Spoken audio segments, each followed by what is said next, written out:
Delphias Audiolibros presenta Halo, la caída de Reach. Este libro es la primera novela del universo de Halo en ser publicada. Fue escrita por Eric Nylund y publicada el 30 de octubre de 2001. Capítulo 17. 0320 horas. 17 de julio de 2552. Calendario militar. UNSC Iroquois en ruta hacia Sigma Octanus 4. El comandante Kiss se puso de pie con las manos detrás de la espalda y trató de parecer tranquilo. No era algo fácil de hacer cuando su nave estaba en curso de colisión con un grupo de batalla del Covenant. Dentro, la adrenalina corría por su sangre y su pulso se aceleraba. Tenía que al menos aparecer en control para su tripulación. Les estaba pidiendo mucho. Probablemente todo. De hecho, sus oficiales subalternos observaban sus monitores de estado, ocasionalmente lo miraban con nerviosismo, pero sus miradas siempre se dirigían hacia el centro de la pantalla de visualización. Las naves del Covenant lucían como juguetes en la distancia, pero era peligroso pensar que eran inofensivas. Un desliz, una subestimación de su tremendo poder de fuego, y la Iroquois sería destruida. El carguero alienígena tenía 3 secciones bulbosas. Su centro hinchado tenía 13 bahías de lanzamiento. El comandante Kiss había visto a cientos de cazas salir de ellas antes, naves rápidas, precisas y mortíferas. Normalmente la IA de su nave se encargaría de la defensa de punto.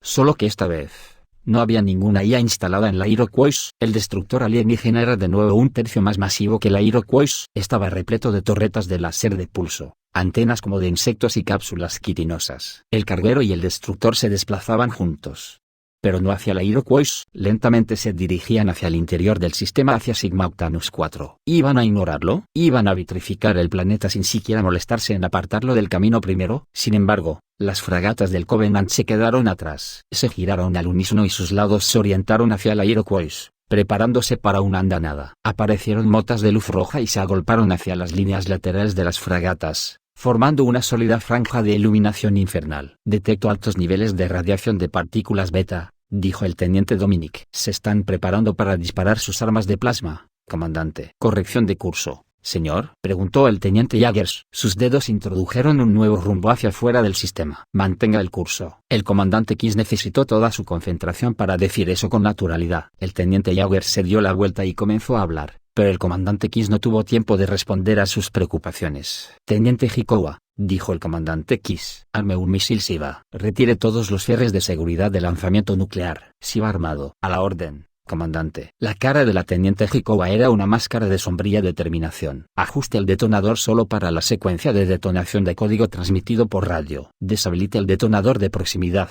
Prepárese para el programa piloto de lanzamiento. Señor, la teniente Hikowa pareció confundida por su orden, pero luego dijo, señor. Sí, señor. Haciendo que ocurra. Las fragatas alienígenas en el centro de la pantalla de visualización ya no parecían ni remotamente juguetes para el comandante Kiss. Parecían reales y más grandes cada segundo. El resplandor rojo a lo largo de sus lados se había convertido en bandas sólidas, casi demasiado brillantes para mirarlas directamente. El comandante Kiss tomó su tableta de datos y rápidamente introdujo los cálculos: velocidad, masa y rumbo. Deseó que tuvieran una IA en línea para que volviera a comprobar sus cifras. Esto no era más que una suposición. ¿Cuánto tiempo le tomaría a la Iroquois orbitar Sigma Octanus 4? Obtuvo un número y lo redujo en un 60%, sabiendo que o bien ganarían velocidad, o estarían muertos para el momento en que importara. Teniente Hikowa, fije el rumbo del SIVA hacia el punto 180 a toda potencia durante 12 segundos. Sí, señor, dijo ella. Introdujo los parámetros y los integró en el sistema. Misil listo, señor. Señor. El teniente Jaggers se giró y se puso de pie. Sus labios estaban atrapados en una delgada y apretada línea. Ese curso dispara el misil directamente lejos de nuestros enemigos. Soy consciente de ello. Teniente Jaggers, siéntese y espere nuevas órdenes. El teniente Jaggers se sentó, se frotó la sien con una mano temblorosa, su otra mano se convirtió en un puño. El comandante Kiss se conectó al sistema de navegación y puso un temporizador de cuenta atrás en su tableta de datos. 29 segundos. Aviseñal, teniente Hikowa, lance la bomba nuclear. Y ni un momento antes. A la orden, señor. Su delgada mano se cernía sobre el panel de control. Las armas Macauna están calientes, comandante. Ella le recordó. Desvíe la energía manteniendo los condensadores a plena carga y encamínela a los motores, ordenó el comandante Kiss. La teniente Hall dijo, desviando ahora, señor. Intercambió una mirada con la teniente Hikowa. Los motores ahora operan al 150% de su potencia nominal. Línea roja en 2 minutos. Contacto, contacto, gritó el teniente Dominic. Torpedos de plasma enemigos fuera, señor. Un rayo escarlata erupcionó desde las fragatas alienígenas, Dos pernos de fuego corrieron a través de la oscuridad. Parecía que podían quemar el espacio en sí mismo. Los torpedos iban en dirección al Iroquois. Corrección de curso, señor. La voz del teniente Jaggers se quebró por la presión. Su uniforme estaba empapado de sudor. Negativo, contestó el comandante Kiss. Continúe con este rumbo. Preparen todas las cápsulas de misiles Archer de popa. Giren los arcos de lanzamiento a 1,80 grados. A la orden, señor. La teniente Hikowa arrugó su frente, y luego asintió lentamente y habló en silencio. Sí. El hirviente plasma rojo llenó la mitad de la pantalla de visualización delantera. Era hermoso contemplarlo de una manera extraña, como un asiento en primera fila en un incendio forestal. Kiss se encontró extrañamente tranquilo. Esto funcionaría o no lo haría. Las probabilidades eran altas, pero estaba seguro de que sus acciones eran la única opción para sobrevivir a este encuentro. El teniente Dominic se giró. Colisión con plasma en 19 segundos. Señor. Jaggers se volteó desde su estación. Señor, esto es un suicidio. Nuestra armadura no puede resistir. Kiss le cortó el paso. Señor, ocúpese de su puesto o haré que lo saquen del puente. Jaggers miró suplicantemente a Hikowa. Vamos a morir, aquí. Ella se negó a fijarse en su mirada y se volvió hacia sus controles. Ya escuchaste al comandante, dijo ella en voz baja. Ocúpate de tu puesto. Jaggers se hundió en su asiento. Colisión con plasma en 7 segundos, dijo la teniente Hall. Se mordió el labio inferior. Teniente Jaggers, transfiera los controles de los propulsores de emergencia a mi estación. Sí, señor. Los propulsores de emergencia eran tanques de trihidruro tetracina y peróxido de hidrógeno. Cuando se mezclaban, lo hacían con fuerza explosiva, literalmente disparando a la Iroquois hacia un nuevo curso. La nave tenía 6 de estos tanques estratégicamente colocados en puntos endurecidos del casco. El comandante Kiss consultó el temporizador de la cuenta regresiva en su tableta de datos. Teniente Hikowa, dispare la bomba nuclear. Si va fuera, señor. Curso, 180. Máxima potencia. El plasma llenó la pantalla delantera. El centro de la masa roja se volvió azul. Verdes y amarillos irradiaban hacia el exterior. Las frecuencias de luz se desplazaban hacia el azul en el espectro. Distancia 300.000 kilómetros, dijo el teniente Dominic. Colisión en 2 segundos. El comandante Kiss esperó un latido, y luego activó los propulsores de emergencia hacia babor. Un estallido resonó a través del casco de la nave. El comandante Kiss voló de lado e impactó con el mamparo. La pantalla de visualización estaba llena de fuego y el puente se calentó de repente. El comandante Kiss se puso de pie. Contó los latidos de su palpitante corazón. 1, 2, 3. Si hubieran sido alcanzados por el plasma, no habría nada para contar. Ya estarían muertos. No obstante, ahora solo funcionaba una pantalla de visualización. Cámara de popa, dijo. Los dos pernos de fuego corrieron a lo largo de sus trayectorias durante un momento, y luego se arquearon perezosamente, continuando su persecución de la Iroquois. Uno se adelantó un poco a su homólogo, por lo que ahora parecían 2 ojos brillantes. El comandante Kiss se maravilló de la habilidad de los alienígenas para dirigir ese plasma desde una distancia tan grande. Bien, se murmuró a sí mismo. Persígannos hasta el infierno. Bastardos. Rastréelos, ordenó a la teniente Hall. A la orden, señor, dijo ella. Su pelo perfectamente peinado estaba alborotado. Plasma aumentando la velocidad. Igualando nuestra velocidad. Superando nuestra velocidad ahora. Nos interceptarán en 43 segundos. Cámara delantera, ordenó el comandante Kiss. La pantalla de visualización parpadeó. La imagen cambió para mostrar a las 2 fragatas alienígenas girando para encarar de frente a la Iroquois que se acercaba. Luces azules parpadeaban a lo largo de sus cascos. Estaban cargando los láseres de pulso. El comandante Kiss retrajo el ángulo de la cámara y vio que el carguero alienígena y el destructor seguían entrando hacia Sigma Octanus 4. Leyó sus posiciones en su tableta de datos y rápidamente realizó los cálculos necesarios. Corrección de curso, le dijo al teniente Jaggers. Diríjase al rumbo 004.25. Declinación 000.18. A sus órdenes, señor, dijo Jaggers. 004.25. Declinación 000.18. La pantalla de visualización giró y se centró en el enorme destructor Covenant. Curso de colisión. La teniente Hall anunció. Impacto con el destructor del Covenant en 8 segundos. Prepárese para nueva corrección de rumbo. Declinación menos 000.10. A sus órdenes, señor. Mientras Jaggers escribía, se limpió el sudor de los ojos y verificó 2 veces sus números. Curso en línea. Esperando su orden, señor. Colisión con el destructor Covenant en 5 segundos, dijo Hall. Se agarró al borde de su asiento. El destructor creció en la pantalla de visualización. Torretas láser y bahías de lanzamiento, protuberancias alienígenas bulbosas y luces azules parpadeantes. Mantenga este curso, dijo el comandante Kiss. Hagan sonar la alarma de colisión. Cambien a la cámara del chasis inferior ahora. Las alarmas resonaron. La pantalla de visualización se apagó y encendió de un centelleo y mostró el negro espacio, y luego un destello del débil azul púrpura del casco de una nave del Covenant. La Iroquois chirrió y se estremeció cuando rozó la proa del destructor del Covenant. Escudos color plata destellaron en la pantalla.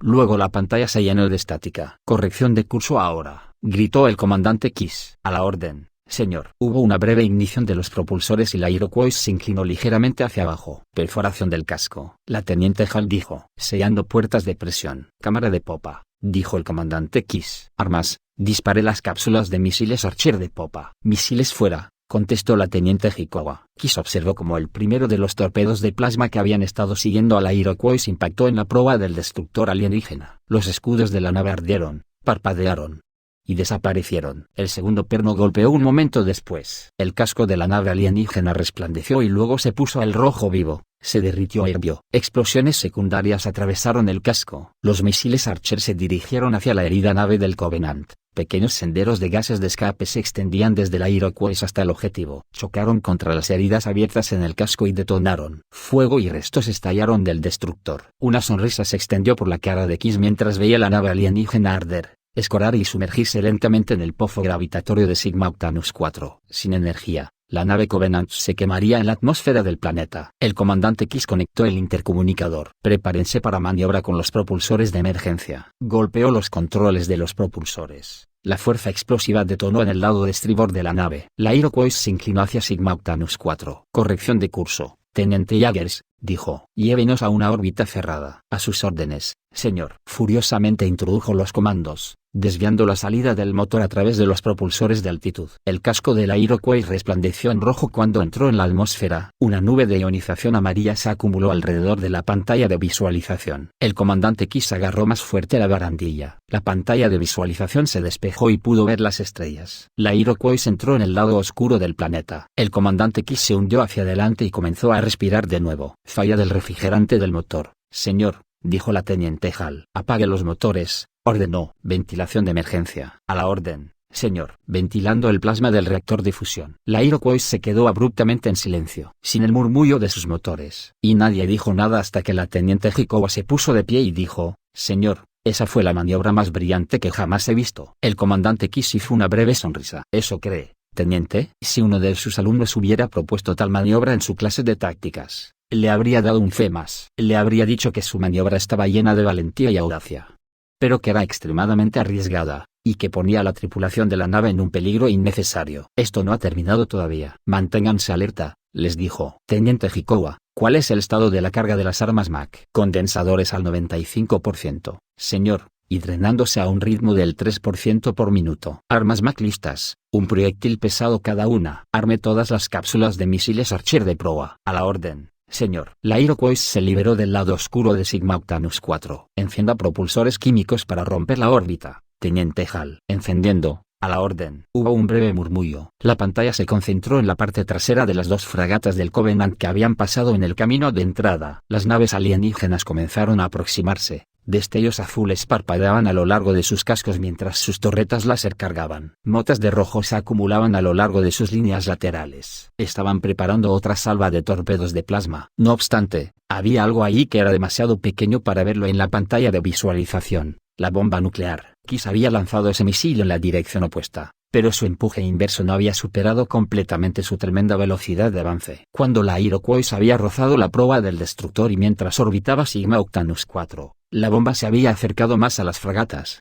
que habían fijado su atención sólidamente en la Iroquois. El comandante Kiss tocó su tableta de datos y envió la señal para detonar la bomba. Hubo un destello de blanco, un crujido de rayos, y las naves alienígenas desaparecieron mientras una nube de destrucción las envolvía. Las ondas del PEM interactuaron con el campo magnético de Sigma Octanus 4, ondulando con el arco iris boreal. La nube de vapor se expandió y se enfrió, y se desvaneció hasta llegar a ser amarilla, anaranjada, roja y luego polvo negro que se dispersó en el espacio. Sin embargo, ambas fragatas del Covenant seguían intactas. Sus escudos, sin embargo, parpadearon una vez, y luego murieron. Consígueme soluciones para los cañones Mac, Teniente Hikawa. De inmediato. A sus órdenes, señor. Condensadores de armas MAC al 93%. Solución de disparo en línea. Fuego, Teniente Hikawa. 2 golpes resonaron a través del casco del Iroquois. Apunte las cápsulas de misiles Archer restantes hacia los objetivos y dispare. Misiles fuera, comandante. 2 truenos gemelos y cientos de misiles corrieron hacia las 2 fragatas indefensas. Los proyectiles MAC las atravesaron. Una nave fue perforada de la nariz a la cola. La otra nave fue alcanzada en su línea media, justo cerca de los motores. Explosiones internas se encadenaron a lo largo de la nave, abultando el casco de la segunda nave a lo largo de su eslora. Los misiles Archer impactaron segundos después,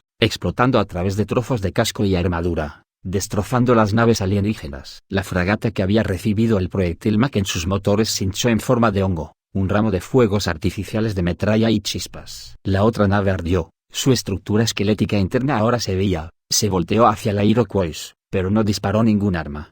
Simplemente estaba fuera de control, muerta en el espacio. Posición del carguero del Covenant. Teniente Hall. La Teniente Hall se detuvo y luego informó, en órbita polar alrededor de Sigma Octanus 4. Pero se está moviendo a una velocidad considerable. Se dirige hacia fuera del sistema. Curso 045. Alerten a la Alliance y a la Gettysburg de su posición. El comandante Kiss suspiró y se sentó en su silla. Habían impedido que las naves del Covenant vitrificaran el planeta, salvando millones de vidas. Habían hecho lo imposible. Habían atacado 4 naves del Covenant y habían ganado. El comandante Kiss se detuvo en su autocomplacencia. Algo estaba mal. Él nunca había visto al Covenant salir corriendo. En cada batalla que había visto o leído, se quedaban a masacrar hasta el último superviviente. O si eran derrotados, siempre luchaban hasta la última nave. Revisa el planeta, le dijo a la Teniente Hall. Busque cualquier cosa. Armas arrojadas, transmisiones extrañas. Tiene que haber algo ahí. A la orden, señor. Kiss rezó para que no encontrara nada. En ese momento se le habían acabado los trucos. No podía dar la vuelta a la Iroquois y volver a Sigma Octanus 4. Aunque hubiera querido. Los motores de la Iroquois habían estado inactivos durante mucho tiempo. Estaban acelerando en un vector que salía del sistema a una velocidad considerable. Y aunque pudieran detenerse, no había forma de recargar los cañones MAC. Y no quedaban misiles Archer. Estaban prácticamente muertos en el espacio. Sacó su pipa y estabilizó su mano temblorosa. Señor. La Teniente Hall exclamó. Naves de descenso, señor. El carguero alienígena desplegó 34. Naves de descenso. Tengo siluetas que descienden a la superficie. Se dirigen a Côte d'Azur, un gran centro de población. Una invasión, dijo el comandante Kiss. Comuníqueme con el comando de la flota lo antes posible. Es hora de enviar a los marines. Capítulo 18. 0600 horas. 18 de julio de 2552. Calendario militar. UNSC Iroquois. Área militar de preparación en órbita alrededor de Sigma Octanus 4. El comandante Kiss tenía la sensación de que, aunque había ganado la batalla, sería la primera de muchas que vendrían en el sistema Sigma Octanus. Observó a las otras 4 docenas de naves del UNSC orbitando el planeta, fragatas y destructores, 2 cargueros y una enorme estación de reparación y reacondicionamiento, más embarcaciones de las que el almirante Cole tenía a su disposición durante su campaña de 4 años de duración para salvar Harvest. El vicealmirante Stanford había hecho todo lo posible. Aunque el comandante Kiss estaba agradecido por la rápida y abrumadora respuesta, se preguntaba por qué el vicealmirante había asignado tantas naves a la zona. Sigma Octanus no estaba estratégicamente posicionado. No tenía recursos especiales. Es cierto que el UNSC tenía órdenes permanentes para proteger las vidas de los civiles, pero la flota estaba peligrosamente dispersa. El comandante Kiss sabía que había sistemas más valiosos que necesitaban protección. Apartó estos pensamientos de su mente. Estaba seguro de que el vicealmirante Stanford tenía sus razones. Mientras tanto, la reparación y el reabastecimiento de la Iroquois era su máxima prioridad. No quería que lo sorprendieran a medias si los Covenant volvían. O, mejor dicho, cuando volvieran. Era algo curioso. Los alienígenas desembarcaron sus fuerzas terrestres y luego se retiraron. Ese no era su modo de actuar habitual. El comandante Kiss sospechaba que esto era solo un movimiento inicial en un juego que aún no entendía. Una sombra cruzó la cámara de prueba de la Iroquois mientras la estación de reparación Crable maniobraba para acercarse. La Crable era esencialmente una gran placa cuadrada con motores. Grande era un eufemismo. Tenía más de 1 kilómetro cuadrado. 3 destructores podrían ser eclipsados por su sombra. La estación funcionando a todo vapor podría recondicionar 6 destructores, 3 en su superficie inferior y 3 en su superficie superior, en cuestión de horas. Andamios se desplegaron desde su superficie para facilitar las reparaciones. Tubos de reabastecimiento, mangueras y tranvías de carga se conectaron para abastecer a la Iroquois. No obstante, se necesitaría toda la atención de la Krale durante 30 horas para reparar al Iroquois. Los alienígenas no habían disparado ni un solo tiro serio. Sin embargo, la Iroquois casi había sido destruida durante la ejecución de lo que algunos de la flota ya llamaban el bucle de Kiss. El comandante Kiss le echó un vistazo a su tableta de datos y a la extensa lista de reparaciones. 15% de los sistemas electrónicos tenían que ser reemplazados, quemados por el PEN cuando el misil Shiva estalló. Los motores de la Iroquois requerían un reacondicionamiento completo. Ambos sistemas de refrigeración tenían válvulas que se habían fundido por el tremendo calor. 5 de los imanes superconductores también tenían que ser reemplazados. Pero lo más problemático era el daño en la parte inferior de la Iroquois. Cuando le dijeron al comandante Kiss lo que había pasado, salió en un interceptor Longsword para inspeccionar personalmente lo que le había hecho a su nave. La parte inferior de la Iroquois había sido raspada cuando pasaron por encima de la proa del destructor alienígena. Sabía que había algunos daños,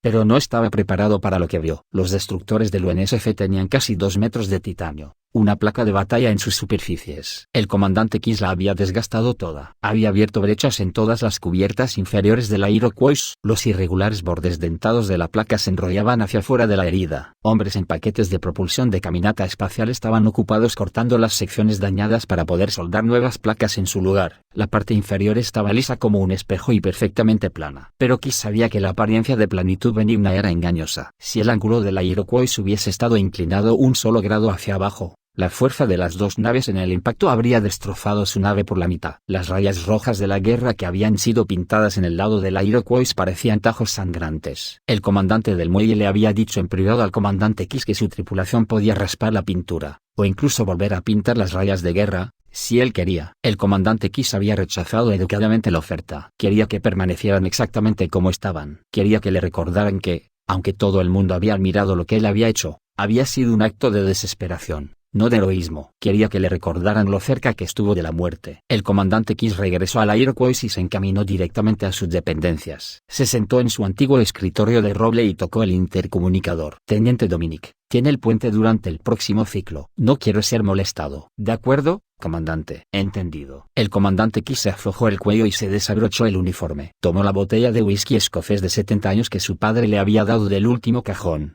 y luego vertió 4 centímetros en un vaso de plástico. Tenía que ocuparse de una tarea aún más desagradable: ¿qué hacer con el teniente Jaggers? Jaggers había mostrado un cierto grado de cobardía, insubordinación, y estuvo a punto de provocar un intento de motín durante el enfrentamiento. Kiss podría haberle hecho un consejo de guerra. Todas las regulaciones de los libros se lo gritaban, pero no tenía la capacidad de enviar al joven ante una comisión de investigación. En su lugar, se limitaría a trasladar al teniente a un lugar en el que aún haría algún bien para el UNSC. Tal vez un puesto de avanzada lejano. ¿Toda la culpa era suya? Como comandante, era su responsabilidad mantener el control, para evitar que un tripulante pensara siquiera que el motín era una posibilidad. Suspiró. Quizás debería haberle dicho a su tripulación lo que estaba intentando, pero simplemente no había tiempo. Y ciertamente, no había tiempo para una discusión como Jaggers hubiera querido. No. Los otros oficiales del puente estaban preocupados, pero habían seguido sus órdenes, como su deber lo requería. Por mucho que el comandante Kiss creyera en darle a la gente una segunda oportunidad, aquí era donde trazaba la línea. Para empeorar las cosas,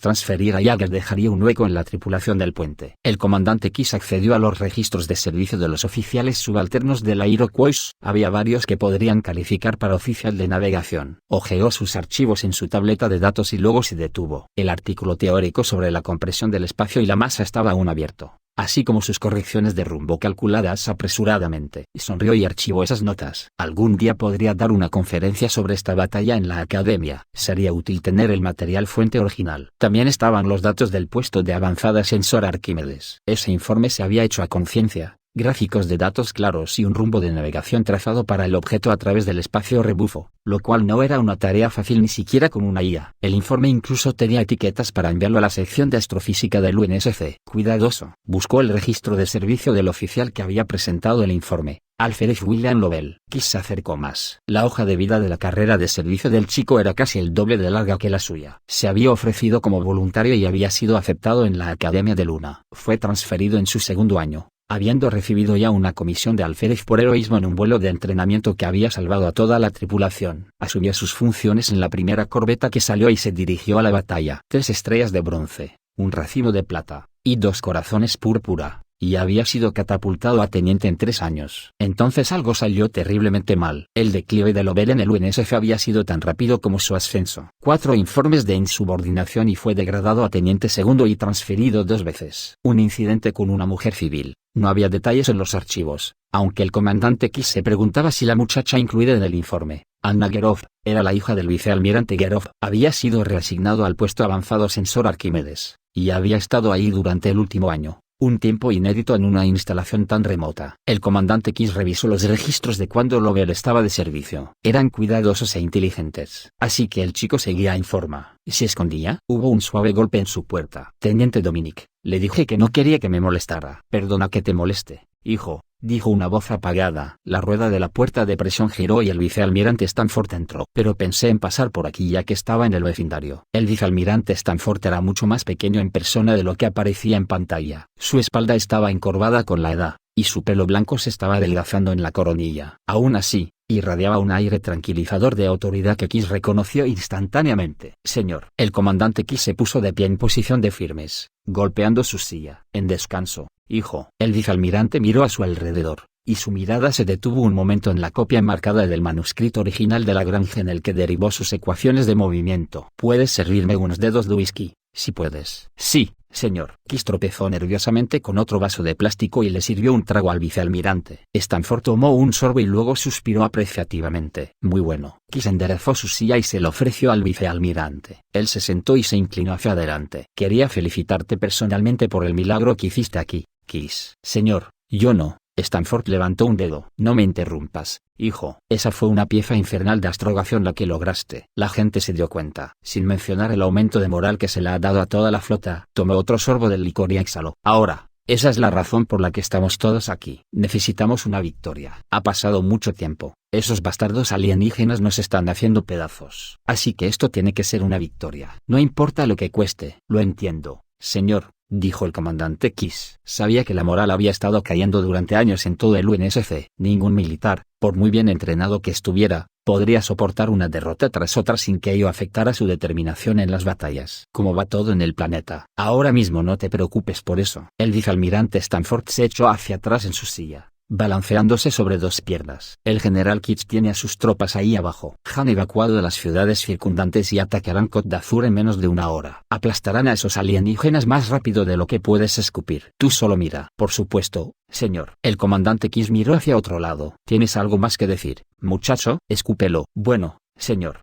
Esta no es la forma en que el Covenant opera normalmente. Desembarcan una fuerza de invasión y dejan el sistema, o matan todo o mueren en el intento. Esto es algo completamente diferente. El vicealmirante Stanford hizo un gesto de desinterés. Déjale lo de tratar de averiguar lo que esos alienígenas están pensando a los espías de la ONI. Hijo, solo consigue que la Iroquois esté bien parchada y lista para el servicio otra vez. Y avísame si necesitas algo. Stanford bebió lo último de su whisky y se puso de pie. Tengo que reunir a la flota. Oh. Se detuvo. Una cosa más. Cavó en el bolsillo de su chaqueta y sacó una pequeña caja de cartón. La puso en el escritorio del comandante. Considéralo oficial. El papeleo nos alcanzará muy pronto. El comandante Kiss abrió la caja. Dentro había un par de insignias de cuello de latón, 4 barras y una sola estrella. Felicitaciones, Capitán Kiss. El vicealmirante hizo un rápido saludo, y luego extendió su mano. Kiss logró agarrar y estrecharle la mano al vicealmirante. La insignia era real. Estaba aturdido. No podía decir nada. Te lo has ganado. El vicealmirante empezó a girar. Avísame si necesitas algo. Sí, señor. Kiss miró fijamente hacia la estrella de bronce y las rayas un momento más, y finalmente apartó su mirada. Vicealmirante. Hay una cosa. Necesito un oficial de navegación de reemplazo. La postura relajada del vicealmirante Stanford se endureció. Me enteré de eso. Es un asunto feo cuando un oficial de puente pierde el estómago. Bueno, solo di el nombre del candidato y me aseguraré de que lo tengas. Siempre y cuando no lo saques de mi nave. Él sonrió. Continué con el buen trabajo, capitán. Señor. El capitán Kiss saludó. El vicealmirante se retiró y cerró la puerta. Kiss prácticamente cayó sobre su silla. Nunca había soñado que lo harían, capitán. Volteó la insignia de bronce en la palma de su mano y repitió su conversación con el vicealmirante Stanford en su mente. Él había dicho, Capitán Kiss. Sí, esto era real. El vicealmirante también había dejado de lado sus preocupaciones sobre el Covenant demasiado pronto. Algo no tenía sentido. Kiss pulsó el intercomunicador. Teniente Dominic, rastree el transbordador del vicealmirante cuando se vaya. Hágame saber en qué nave está. Señor, ¿teníamos un vicealmirante a bordo? No me informaron. No, teniente. Sospecho que no. Solo rastree el próximo transbordador que salga. Sí, señor. Kiss volvió a mirar su tableta de datos y volvió a leer el CSV del alférez Lovell. No podía deshacer lo que había pasado con Jaggers. No podía haber una segunda oportunidad para él, pero tal vez podría equilibrar los libros dándole a Lovell otra oportunidad. Completó el papeleo necesario para la solicitud de transferencia. Las formas eran largas e innecesariamente complejas. Transmitió los archivos al comando de personal del UNSC y le envió una copia directamente al personal del vicealmirante Stanford. Señor, la voz del teniente Dominic resonó en el intercomunicador. Ese transbordador atracó con la Leviatán. Póngalo en pantalla. La pantalla sobre su escritorio se encendió en la cámara 5. La panorámica de popa a estribor, entre las docenas de naves en órbita alrededor de Sigma Octanus 4, fácilmente vio a la Leviatán. Era uno de los 20 cruceros del UNSC que quedaban en la flota. Un crucero era la nave de guerra más poderosa jamás construida por manos humanas. Y Kiss sabía que estaban siendo retirados lentamente de las áreas delanteras y estacionados en la reserva para proteger las colonias interiores. Un trozo de sombra se movió bajo la gran nave de guerra, negro moviéndose sobre negro, y se reveló solo por un instante ante la luz del sol, y luego se deslizó de vuelta a la oscuridad. Era un merodeador. Esas naves de sigilo eran usadas exclusivamente por inteligencia naval. Un crucero y una presencia ONI aquí. Kiss sabía que había algo más que una simple subida de moral. Intentó no pensar en ello. Era mejor no ir demasiado lejos cuando se cuestionaban las intenciones de un oficial superior, especialmente cuando ese oficial era un vicealmirante, y especialmente cuando inteligencia naval estaba literalmente acechando en las sombras. Kiss se sirvió otros 3 dedos de whisky escocés, apoyó la cabeza en su escritorio, solo para descansar los ojos por un momento. Las últimas horas lo habían agotado. Señor, la voz de Dominic en el intercomunicador despertó al capitán Kiss. Transmisión entrante a toda la flota por el canal de prioridad alfa. Kiss se incorporó y se pasó la mano por la cara. Miró hacia el reloj de bronce que colgaba sobre su litera. Había dormido durante casi 6 horas. El vicealmirante Stanford apareció en pantalla. Escuchen, damas y caballeros. Acabamos de detectar un gran número de naves del Covenant que se agrupan en el borde del sistema. Estimamos 10 naves. En la pantalla, las siluetas demasiado familiares de las fragatas del Covenant y de un destructor aparecieron como manchones de radar fantasmagóricos. Nos quedaremos donde estamos, continuó el vicealmirante. No hay necesidad de embestir y hacer que esos feos bastardos tomen un atajo a través del desliespacio y nos debiliten. Preparen sus naves para la batalla. Tenemos sondas recogiendo más datos. Los pondré al día cuando sepamos más. Stanford fuera. La pantalla se volvió negra. Kiss encendió el intercomunicador. Teniente Hall, ¿cuál es nuestro estado de reparación y reacondicionamiento? Señor, contestó ella. Los motores están operativos, pero solo con el sistema de refrigeración de reserva. Podemos calentarlos al 50%. El reabastecimiento de misiles Archer y munición nuclear está completo. Las armas MAC también están operativas. Las reparaciones de las cubiertas inferiores acaban de empezar. Informa al comandante del muelle que saca a su tripulación, dijo el capitán Kiss. Vamos a dejarla quedarle. Cuando todo esté despejado, dispare los reactores al 50%. Vayan a sus estaciones de batalla. Gracias por escuchar. Like y suscripción si les gustó y pueden comentar cualquier cosa. Hasta la próxima, amigos.